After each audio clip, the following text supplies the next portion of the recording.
Akala ko kasi Mr. Chair, nung sinabi niya at large, hindi na makita. Usually kasi ang pagkakaintindi ko, pag sinabing he's at large, the suspect is at large, nowhere can he be found. We don't know his whereabouts. So nandiyan pa pala.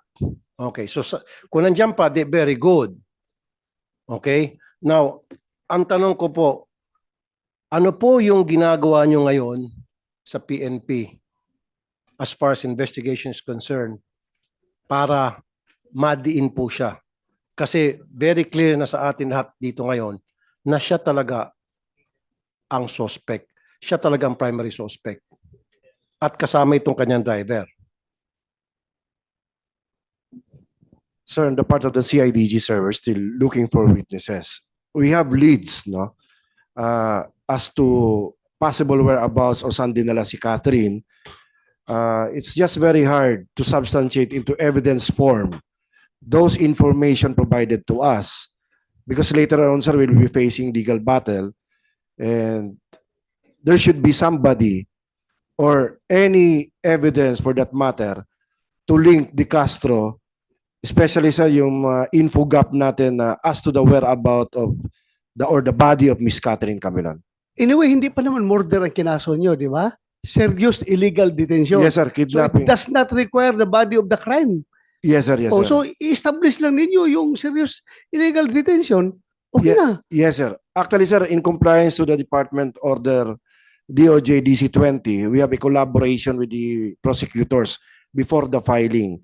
And that was agreed between CIDG, Propor A, and the DOJ, sir, for the initial filing of kidnapping and serious illegal detention under Article 267 of RPC. Mr. Chair, niyaya niyo ho ba yung driver niya na maging state witness? Did you offer that to the driver? Yes, sir. When he voluntarily surrendered with Balayan PNP, we immediately send our investigators, CIDG investigators, to the station.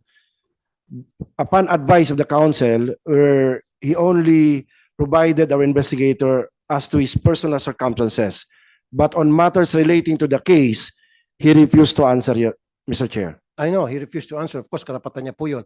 Ang tanong ko po, in-offer niyo ba sa kanya na, o sige, pag naging state witness ka, wala na kami sasampang kaso sa iyo o mas magaan yung kaso mo, hindi ka magsaserve ng long term, bumaliktad ka na lang, sabi mo sa amin totoo, protektahan ka namin. Did you offer that? Yes, yes, sir. Ano We po offered naging him tugon niya? the benefit of the witness protection program provided Yes. by the government. What did he say? He declined, He declined. Okay. Mr. Chair. Mr. Chair, since nandito yung mga kamag-anak, may mga hinaing kasi sila, Mr. Chair.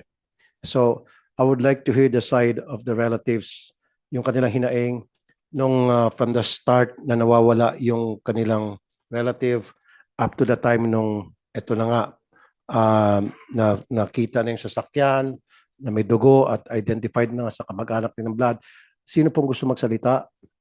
But, excuse me, Senator Tulfo. Before we give the floor to the parents, gusto ko lang malaman ng lahat na yung si Jeffrey Magpantay ay nagpadala ng sulat dito at sabi niya, hindi daw siya makarating dahil wala daw sa kondisyon yung kanyang abogado, may dinaramdam daw at nawala daw yung vaccine card niya. Pero next meeting daw, dadalo daw siya. So, next meeting, dadalo talaga ito dahil issuehan natin sa subpoena eh. Ibig sabihin, Mr. Chair, masama ang pakiramdam ng kanyang abogado. Yung Hindi abogado. siyang may masamang pakiramdam. Hindi siya, yung abogado niya may masamang pakiramdam kaya hindi daw makasama sa kanya dito. Takot siya pumunta na walang kasama abogado. But next hearing, pupunta daw siya. Yes, So, go ahead, Senator Tulfo. Sino pong gustong magsalita? Si Ching Ching na sister or si Nanay Rosario? Nay? Magandang umaga po, sir. Ang lagi ko lang naman hulong hiling ay yung magkaroon ng linaw ang pagkawala ho ng aming anak. Dahil 4 na buwan na ho, ngayon hong susunod na buwan, halos 5 buwan nang wala ho kaming alam. Wala ho kaming alam kung nasaan talaga siya. Kahit ho medyo nakikita at nalabas yung mga balita na ganito ang nangyari sa kanya. Pero wala naman ho kaming nakikita o nalalaman kung nasaang lugar siya, kung saan siya dinala, kung ano ho ba talaga ang nangyari sa kanya. Wala ho talaga kaming alam. Yun lang ho, sir, ang lagi namin hinihiling na magkaroon ho ng linaw ang pagkawala ho ng aming anak. Nung pong mga unang araw na nawawala ang inyong anak at kayo po'y lumapit sa PNP, ano naman po yung naging sitwasyon? Paano naman po tinanggap ng PNP yung inyong reklamo? Nung kinabukasan po ng pagkaalis niya, noong gabi po, nagpasama po kami na hanapin namin doon sa lugar na sinabi ni Kat ng aking anak na nandoon siya, na doon yung punta niya. Sinamahan naman po agad kami nila kung saan ho po pwede namin siyang hanapin. Hanggang sa nagtuloy-tuloy po yung paghahanap, wala ho talaga. Hindi ho namin makita at wala ho kaming malaman tungkol sa pagkawala niya. Nay, kailan niyo po nalaman na yung anak niyo pala ay girlfriend ni Major De Castro? Noong gabi po ng October 13, nung pumunta po kami sa police station sa amin sa Tuwi, may nag-message po kay Ching sa anak kong panganay na kaibigan po ni Kat. Noon po namin nalaman na siya ay may boyfriend na yung sinasabi pong yan. At nung malaman niyo po na boyfriend nga niya itong si Major De Castro, sinabi niyo po sa PNP. Hindi po agad-agad, sir. Dahil syempre, nalaman po namin na yan siya, pulis siya.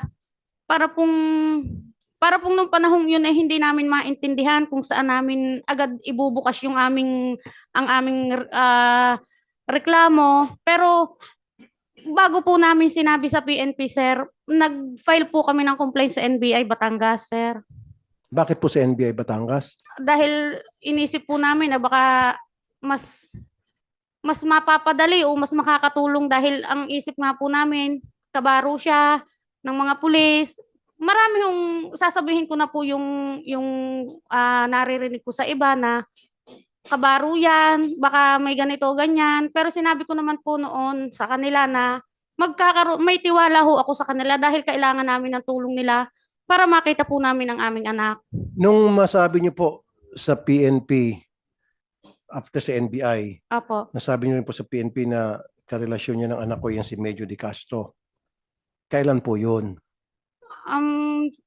Mga October pa rin po, sir, yun. Hindi pa po October. nalampas ang buwan ng October dahil simula naman po nung araw na hindi na namin siya makontak, dire-diretso na po ang paghahanap namin. Okay, kaya Sunod-sunod. po, nung masabi niyo po sa PNP na yung si Major De Castro, ang boyfriend ng anak ko, that was in October po, Apo. sometime. Mhm. Nung masabi niyo po sa PNP, ano pong ginawa ng PNP? Gumawa din naman po sila ng aksyon na hanapin. Si Major. Magkaroon ho ng hiningan ho nila kami ng mga salaysay kung paano masasabi na si De Castro ang kasama, ang boyfriend.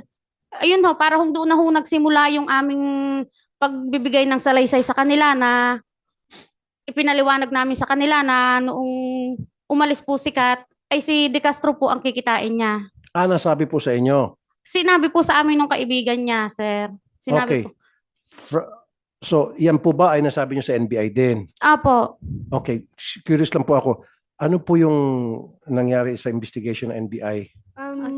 Good morning po, sir. Ma'am. Bali, nag-file din po kami ng kaso sa NBI at nag-conduct din po sila ng investigation na ready naman po nilang ma-open na rin po kung ano po yung nakala po nilang mga evidence. At noong nakaraan pong January 29, 2024, kasama po namin sila sa hearing po sa RTC Taguig para po makakuha po ng search warrant po para po sa Globe Telecom, para po doon po sa disclosure po ng computer data. Okay. So, ano na po naging resulta nung search warrant na hiningi sa korte? ng NBI? Bali, meron na pong search warrant, hindi pa lang po nagbibigay pa po ang Globe. Ayaw pa po nila magbigay. Gaano katagal na po ito since kayo po ay lumapit sa NBI at NBI kumuha ng search warrant sa Globe para dun sa pagkalap na ebidensya tulad ng sa cellphone and all? Bali, ilang buwan na rin po ang Buwan. nakakaraan. Months na rin po ang nakakaraan. Di Mr. pa rin Chair, po. pwede ba natin patawag tong Globe? Kasi ito yung problema din sa Globe, Mr. Chair. Napakabagal Yes, nila. next hearing, Your Honor.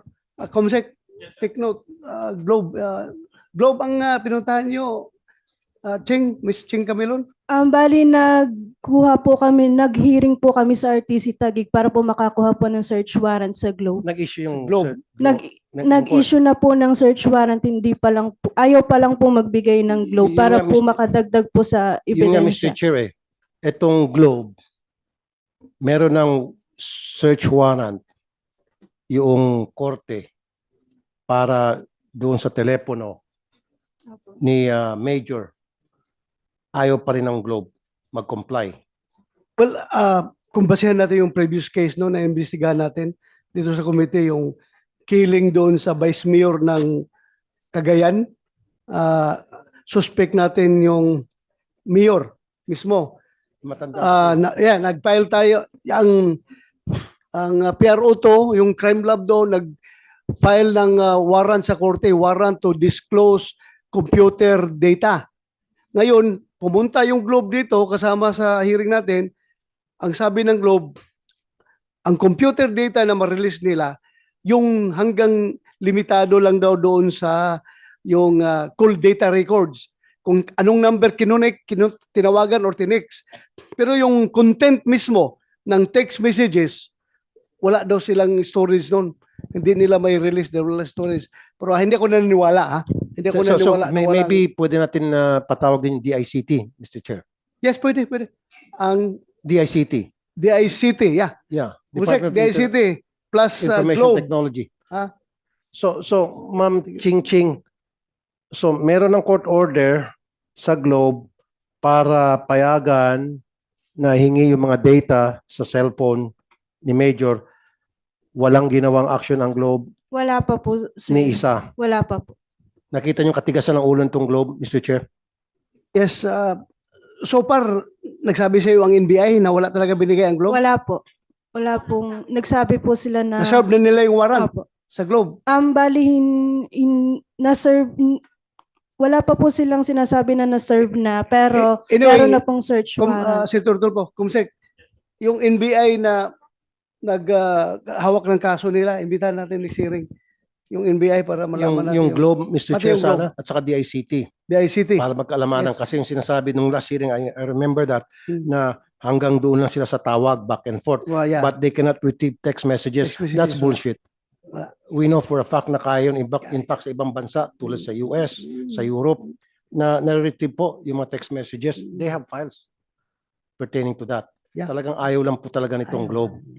Ang sa kanila kasi, they would like to protect, okay lang yun, protect their subscribers, data privacy law. Pero kung galing na po sa korte yung dokumento, dapat respetuhin na. Mawawala yung data privacy law because that's a court order. Yes, at saka sinabi naman ng Data Privacy Commission na pwede yan. Pwede release ng Globe kung lahat ng data na may hawak nila, kasama na yung content ng mga messages, pwede na release. Sabi ng Data Privacy Pag Commission. meron, special pag may court order. Pag Mr. may Chair. court order. Oh. Ito pala, may court order na, hindi pa rin po uma-action yung Globe. Well, patawag natin yung Globe.